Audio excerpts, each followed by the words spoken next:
सुनसान गलियां, खंडर हो चुके मकान और हर चेहरे पर अजब सा भय। न जाने कब कौन सी गोली किसका सीना चीर दे, किसी को कुछ नहीं पता। हर चेहरे पर है दहशत, भय और अनहोनी की लकीरें। कभी रागनियों की सब लहरियों में गूंजने वाला कारोर अब गैंगवार की तपिश में जल रहा है। हर तरफ सन्नाटा पसरा है, भय ने शिकंजा कस दिया है। हर गांववासी सिसक रहा है, न जाने कब क्या हो जाए, कोई कुछ नहीं जानता। आपने खून की होली तो सुनी होगी। रोहतक जिले के कारोर में खेली जा रही है खून की दिवाली। पिछले 2 दशकों से ऐसी कोई दिवाली नहीं गुजरी जब लाश ना गिरी हो। दादा से शुरू हुई दुश्मनी की जंग पोतों तक पहुंच चुकी है। गैंगवार का अंदाजा इसी से लगा सकते हैं कि लॉरेंस बिश्नोई गिरोह भी इन हत्याओं से जुड़ गया है। हरिभूमि टीवी पर हम आपको बताते हैं गैंगवार की पूरी कहानी।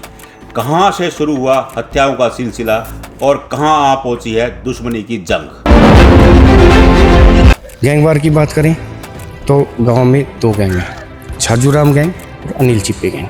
छाजूराम के बुजुर्ग होने के बाद इस गैंग की कमान उनके बेटे श्री भगवान ने संभाली। श्री भगवान का एक वारदात में मर्डर हुआ तो इस गैंग की कमान अब उनके बेटे जतिन संभाल रहा है। जतिन वही है जिसका नाम मोहित हत्याकांड में आया। पिछले दिनों दिवाली पर जो हत्या हुई थी गांव कारोर में, जतिन वही है फौजी ढाबे पर जिसका नाम गोलीबारी में आया था।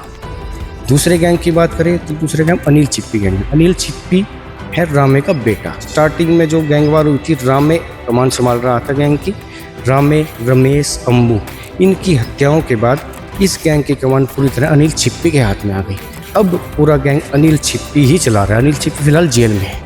सिलकराम के भाई श्री भगवान ने रामे को थप्पड़ क्या मारा, आज 23 साल के बाद भी गांव में इसकी गूंज सुनाई देती है। 2001 में छाजू के लड़के सिलकराम का मर्डर रेलवे स्टेशन पर कर दिया गया। उसके बाद दूसरे पक्ष के रामचंद्र, ताऊ के लड़के रमेश, रमेश के पिता जैनरण, रामे के भाई अबू को मार दिया गया। इन तीनों हत्याओं का आरोप छाजू के लड़कों पर था। अब तक सिलकराम, रमेश, रामचंद्र, जैनरण, कृष्ण, ईश्वर, रामे, फूलकुमार, सुरेंद्र, दिलबाग, जय भगवान सहित 19 हत्याएं हो चुकी हैं। हालात ये है कि गाँव के लड़कों का रिश्ता नहीं हो रहा।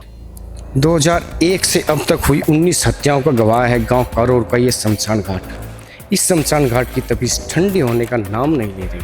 हम गांव में पहुंचे तो गांव में कोई भी व्यक्ति गैंगवार के बारे में, इन हत्याओं के बारे में बात करने को तैयार नहीं। 2008, 2011, 2012, 2018 ये साल गांव पर भारी रहे हैं। इन सालों में पूरा गांव सिसकता रहा है। 2018 के बाद 2023 में कारोर के मोहित हत्याकांड ने एक बार फिर नए गैंगवार का आगाज कर दिया है। पोते अपने दादाओं से शुरू हुई दुश्मनी की जंग पूरी शिद्दत से लड़ रहे हैं, लेकिन सिसक रहे हैं गांववासी। न जाने कब उन्हें इस दहशत से मुक्ति मिलेगी। न तो इसका जवाब पुलिस के पास है और न ही गाँव वाले कोई इलाज ढूंढ पा रहे हैं। अब वो बेचारे इसी उम्मीद में हैं कब गैंगवार खत्म हो और कब वे शांति की सांस ले पाएं।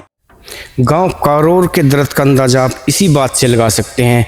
इस गैंगवार के चलते गांव के 15 से ज़्यादा परिवार पलायन कर चुके हैं, अपना घर छोड़ के जा चुके हैं, घर खंडर पड़े हैं। लोग अपनी बेटियों का रिश्ता, अपनी बेटियों की शादी इस गांव में नहीं करना चाहते। गैंगवार ने इस गांव के युवाओं के भविष्य पर बड़ा सवाल खड़ा कर दिया है।